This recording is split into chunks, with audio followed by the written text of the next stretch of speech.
नमस्कार। आज हम एक बेहद दिलचस्प किताब पर बात कर रहे हैं, इचिरो किशमी और फुमिताके कोगा की the courage to be disliked. Hindi में कहें तो नापसंद होने का साहस। हाँ, ये किताब आज़ादी, खुशी और हम खुद को कैसे देखते हैं, इस पर काफ़ी अलग नज़रिया पेश करती है। बिल्कुल। हमारे पास जो नोट्स हैं वो दिखाते हैं कि ये किताब एक नौजवान और एक दार्शनिक के बीच की बातचीत है और इसमें एल्फ्रेड एडलर के मनोविज्ञान की बातें हैं। सही। और इसका एक जो सेंट्रल आइडिया है वो शायद थोड़ा चौंकाने वाला लगे कि हमारी ज़्यादातर दिक्कतें वो दूसरों के साथ हमारे रिश्तों से जुड़ी हैं। हाँ, खासकर वो जो एक चाहत होती है ना कि दूसरे हमें पसंद करें, हमें मंजूरी दें। एग्जैक्टली, जिसे किताब में बाहरी वैलिडेशन कहा गया है। और इसी चक्कर में हम हमेशा सोचते रहते हैं, अरे लोग क्या सोचेंगे, ये एक जाल जैसा है ना। बिल्कुल है। और किताब का तर्क है कि इसी सोच से बाहर निकलने का रास्ता है। अच्छा, कैसे? मतलब ये तो बहुत गहरी आदत होती है। किताब का जो मेन तर्क है वो अतीत को देखने का नजरिया बदलने पर है।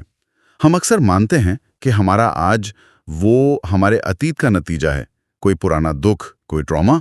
हाँ, यही तो मानते हैं ज्यादातर लोग। पर एडलेरियन सोच जो किताब में है वो कहती है कि ऐसा नहीं है।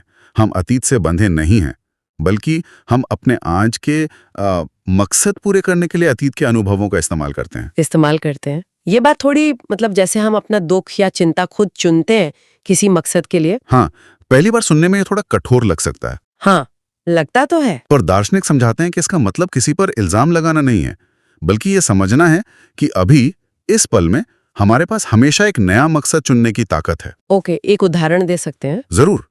जैसे मान लीजिए कोई है जो बाहर नहीं निकलता, घर में रहता है।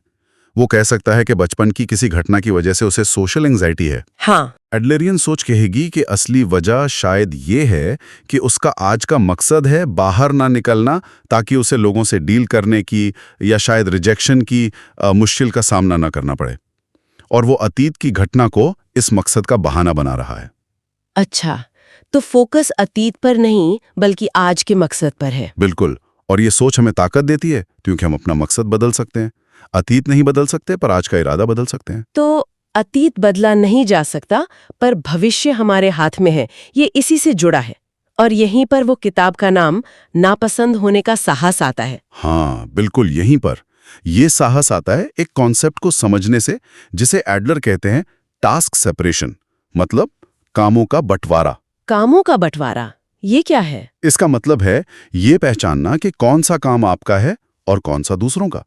जैसे आप अपनी जिंदगी कैसे जीते हैं, अपने क्या सिद्धांत हैं, ये आपका काम है। तो ठीक है। लेकिन दूसरे आपके बारे में क्या सोचते हैं, आपको पसंद करते हैं या नहीं, ये उनका काम है। आपकी राय या एक्शन पर उनकी प्रतिक्रिया उनका काम है, आपका नहीं। ओहो, ये तो बड़ी बात है। मतलब दूसरों की राय की चिंता करना, वो दरअसल उनके काम में दखल देना है। एक तरह से हाँ। जब हम ये चिंता छोड़ देते हैं कि दूसरे हमें पसंद करें क्योंकि वो उनका काम है, तब हम आज़ाद महसूस करते हैं। हमें वो करने की आज़ादी मिलती है जो हमें सही लगता है, बिना इस डर के कि कोई हमें नापसंद करेगा।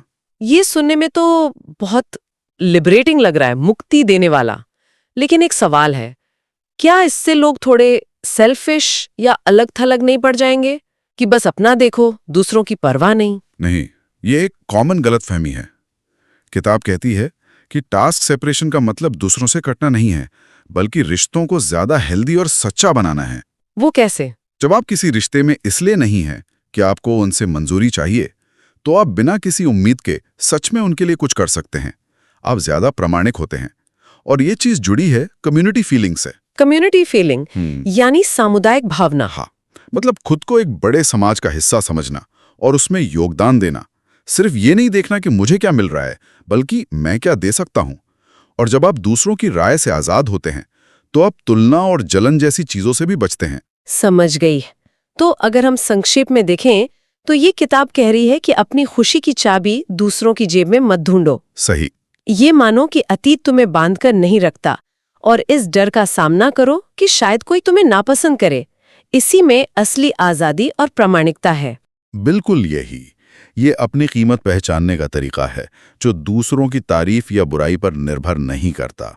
ये सोच उन लोगों के लिए बहुत काम की हो सकती है जो अक्सर गिल्ट में रहते हैं या खुद की दूसरों से तुलना करते हैं या हमेशा दूसरों की उम्मीदों पर खरा उतरने की कोशिश करते हैं। हाँ, ये वाकई जैसा आपने कहा, दिमाग और दिल दोनों क्लीन कर देगी वाली बात लगती है। बिल्कुल, ये बोझ हटाने जैसा है। तो हमने देखा कि कैसे ये किताब खुशी, आज़ादी और रिश्तों के बारे में हमारी जो आम सोच है, उसे कैसे चैलेंज करती है। आसान तो नहीं है इन विचारों को अपनाना। हाँ, बिल्कुल आसान नहीं है, पर सोचने पर मजबूर जरूर करते हैं। तो चलिए, इसी सोच को आगे बढ़ाने के लिए आज की बातचीत को एक सवाल के साथ खत्म करते हैं। जरूर। सवाल ये है कि अगर सच्ची स्वतंत्रता वाकई नापसंद होने के साहस में है, तो आज, अभी, ऐसा कौन सा एक छोटा सा, बिल्कुल छोटा सा कदम उठाया जा सकता है जिससे ये महसूस हो कि किसी और की राय आपकी अपनी राह तय नहीं कर सकती। बस एक छोटा कदम।